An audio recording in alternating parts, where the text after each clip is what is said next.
Pada kesempatan kali ini, saya akan menyampaikan gagasan mengenai peran filsafat ilmu dalam dunia pendidikan. Seluruh materi saya rangkum dari modul perkuliahan kita. Buku karangan Endri Weriswati dan Fernandes Kalung edisi 3. Ada 4 poin utama yang akan dibahas secara runtut. Mari kita simak. Pertanyaan pertama, bagaimana filsafat ilmu mengawasi dan memperkuat eksistensi keilmiahan serta nilai-nilai dalam ilmu pendidikan? Pertama, filsafat ilmu berfungsi sebagai fondasi dan pengawas utama. Nah, ini ada 3. Yang pertama, eksistensi menegaskan pendidikan adalah ilmu sah dengan objek kajian jelas, yaitu manusia dan pengembangannya. 2. Keilmiahan menetapkan standar agar teori dan metode pendidikan dibangun secara logis, sistematis, dan dapat dipertanggungjawabkan. Nilai menjaga agar ilmu pendidikan selalu berlandaskan etika dan manfaat bagi manusia. Menurut saya, inilah yang dibuat pendidikan kokoh dan benar arahnya. Pertanyaan kedua, bagaimana pendidikan yang bermakna dan bernilai turut memperkuat perkembangan filsafat ilmu? Jadi, hubungannya itu timbal balik bagi saya. Pendidikan itu ibarat laboratorium nyata bagi filsafat. Di sini semua teori diuji. Kalau pendidikan berjalan baik dan bermutu, berarti konsep filsafat itu berbukti benar dan relevan. Selain itu, masalah baru dalam pendidikan memunculkan pertanyaan baru yang justru memacu filsafat ilmu untuk terus berpikir, berkembangan, dan menyempurnakan pemahamannya.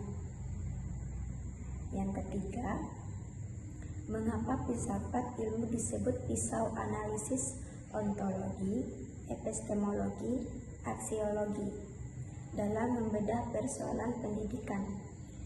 Nah, jadi disebut pisau analisis karena membedah masalah sampai ke akarnya lewat 3 unsur. Yang pertama, ontologi. Bertanya hakikatnya apa itu pendidikan, siapa peserta didiknya.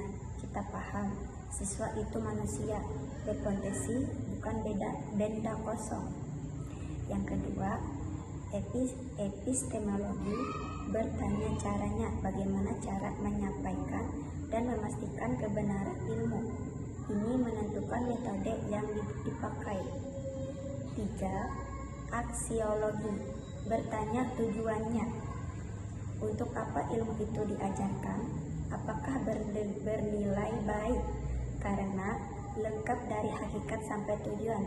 Filsafat ilmu sangat tajam mencari solusi berdasarnya. Nah, pertanyaan keempat, contoh konkret penerapan filsafat ilmu dalam praktik pendidikan. Nah, contoh nyata ada 4 kurikulum merdeka. Yang pertama lagi, dari sisi ontologi, memandang siswa unik dan berbeda potensi, jadi pembelajarannya tidak disamaratakan. 2. Dari sisi epistemologi, mengubah cara belajar tidak cuma mendengarkan tapi lewat proyek dan pengalaman agar ilmu dipahami mendalam.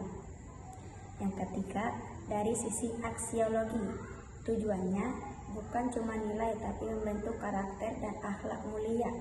Ini bukti nyata filsafat ilmu diterapkan langsung dalam kebijakan pendidikan kita. Nah, jadi sebagai penutupnya dapat saya simpulkan bahwa filsafat ilmu memegang peran yang sangat vital dan mendasar bagi keberlangsungan dunia pendidikan. Ia berfungsi sebagai fondasi yang menjaga agar ilmu pendidikan tetap memiliki eksistensi yang kuat, terjaga keilmiahannya agar selalu benar dan dapat dipertanggungjawab, serta senantiasa dipegang pada nilai-nilai kebaikan dan kemanusiaan.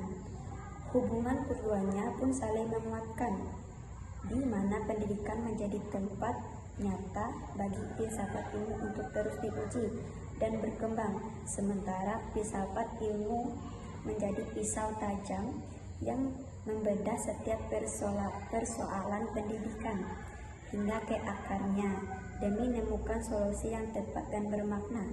Semoga penjelasan ini dapat memberikan gambaran yang jelas dan bermanfaat mengenai bagaimana filsafat ilmu bekerja dan memberikan dampak nyata dalam setiap langkah pendidikan yang kita jalankan, sehingga memaparkan dari saya sesuai materi modul.